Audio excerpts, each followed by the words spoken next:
light, this time for an inmate attack. And Superman continues his struggle to walk again. Hello, Brazos Valley. I'm Sandy Hernandez. And I'm Zach Hall. We thank you for joining us this evening. Our top story, the punishment for a Brazos County father convicted of having sex with his own children. The man will pay for his crime for many years in prison. Just a little more than an hour ago, a jury sentenced him to 75 years in prison. The jury deliberated for a little more than 3 hours. Earlier today, a child protective service worker told the jury the man's 4-year-old son is now developmentally slow and is on antidepressants. She says the 11-year-old daughter was caught masturbating in public, and the worker also says adoption is their plan for the children. The defendant's parents also testified. They say their son never broke the law before, but the 42-year-old was found guilty of having sex with his 7- and 11-year-old daughters and 4-year-old son. College Station police are trying to track down a gunman who held up a convenience store last night. Happened at the Tropicana Quick Mart on George Bush Drive. The man was wearing a mask, and police said he pointed the gun at the employee's face, stole money from the cashier register, and the employee was cut on the face by the gun. Police are looking for a black man. He is wearing a green sweatshirt, blue jeans, and dark-colored ski mask. A major victory in the war on drugs in the Brazos Valley. The result, 33 arrests and $11,000 in crack cocaine is now off the streets. Authorities are calling the drug bust Operation Smokescreen. It's the outcome of 3 months of investigations throughout the North Bryan. In all, 54 people have been indicted and charged with the delivery of a controlled abuse. 6 of those are juveniles. Another assault on a corrections officer at Hamilton State School in Bryan. This one Monday afternoon. Authorities say 2 inmates were fighting. An officer was trying to break up the fight. That's when he was hit by one of the inmates. Meantime, the Texas Youth Commission has started interviewing for the superintendent position at Hamilton. TYC officials expect to have a new superintendent in place in 2 weeks. The former superintendent resigned after reports of inmates having sexual relations with employees. Police are investigating whether a Dallas mother killed her children, then tried to kill herself. The woman was found semi-conscious in her home last night. The girls were dead. Seal Spelsey has more. It's shocking. Today, residents in this Lovefield neighborhood gather and talk about the tragedy that happened last night. I'm just so sad for that family because it tore me up when I saw those kids last night. They were taking them out in the stretcher, and it was terrible. 8-year-old Tiana Naziker and her baby sister Joelle were found by Joelle's father last night at 8. He rushed the 15-month-old over to neighbor Gabriella Martinez's house. We were so scared. We just called 911 because she didn't breathe. Investigators say the girls may have been given sleeping pills and strangled. They also say their #1 suspect right now is the little girl's mother. That has neighbors outraged. Take your life. Don't take your children's life. They were innocent. I have kids too, and I don't think I could ever do that to my kids. I can't. I mean, there's always a way out if you have problems or stuff like that. You know, you could get help. A tragedy like this affects more than the victims and the families. Grief counselors spend much of the day at the elementary school where one of the children went to school. Imagine this scenario. An Aggie... something like this to any child, or it's difficult enough for an adult. So I think just telling them just to remember the good times that they had with the child. It's so horrifying to them. It shakes their foundation in their little world, their little safe world, but they will learn from it, they'll grow from it, and they're going to be okay. Imagine this scenario. An Aggie hard at work at bonfires slips and falls and lands on the bottom tier. Sounds like a nightmare, but it could happen.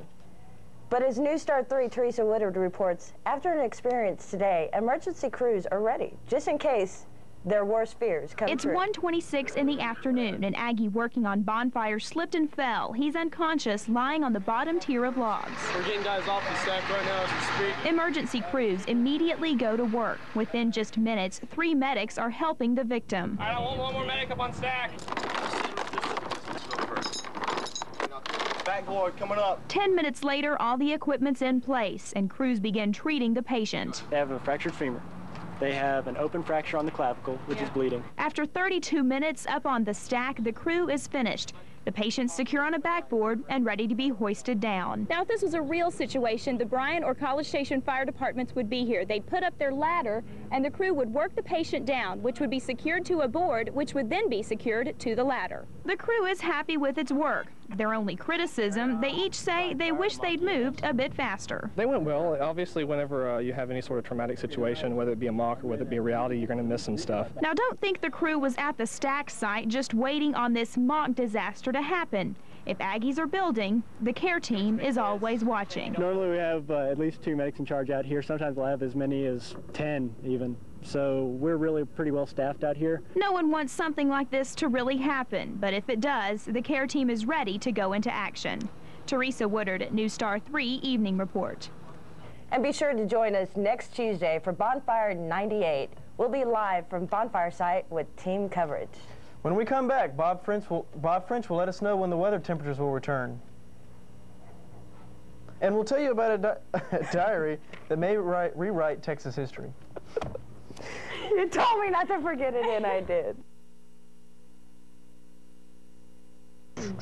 The Brazos Valley News state representative has taken his place in Austin. Republican Charles Jones was sworn in by House Speaker Pete Laney this afternoon. Jones was elected to finish out the rest of the Dan Kubek's term. You may remember Kubek died in August. 2 Texan Republicans are getting to hold on their powerful leadership jobs in Washington. Congressman Dick Armey from Irving, Texas, is returning for a new term as a majority leader. Representative Tom DeLay from Sugar Land has been re-elected majority whip. An important piece of Texas history was purchased today for $350,000. Accounts of Davy Crockett's death was sold at auction in California. It's said that the 200-page handwritten memoir was dictated by a Mexican Army officer in the 1840s. His account of Crockett's capture at the Alamo shows the one-time Tennessee congressman was executed by the Mexican Army. According to Texas legend, Crockett died in hand-to-hand combat at the Alamo, Rembrandt's. Some folks still want legendary train robber Jesse James dead or alive. Texas has 2 sets of families claiming James manufactured his death, took an alias, and lived to a ripe old age. The latest to take on the James legend is Betty Duke from Liberty Hill, about 30 miles northwest of Austin. She says the outlaw was her great-grandfather and is better known and buried as J.L. Courtney. Duke's story contradicts that of the Dalton family. The Daltons say James changed his name to J. Frank Dalton and settled in Granbury near Fort Worth. It may never have gone out of style, but it appears religion is back in style, now more than ever. One sure sign is every Tuesday night in Bryan, where a few thousand Aggies gather for song, praise, and worship. This non-traditional service is called Breakaway. It aims to give students a break from their studies and concentrate on their relationships with God. Join us tomorrow at 6 for Mark Snyder's report. And to get to know people and their religions, and just a wonderful experience for everybody to come in and unite together as one. Join us tomorrow at 6 for Mark Snyder's special report, New Time Religion. And now we go to Casey, who will bring us some weather. What, is that cold front going to come in this weekend? Yes, I think it will come in this weekend. What more can you tell us about this weekend? I can't tell you that much more about this weekend, but I can tell you that this cold front will be coming in this weekend. Likely it'll be coming in tomorrow night, so watch for it then. I don't know what's going on there. Okay, stay tuned. I hope you're famous one day and you have to show this like on day one. Look at that thing bouncing around. Hell. I told him like, all right.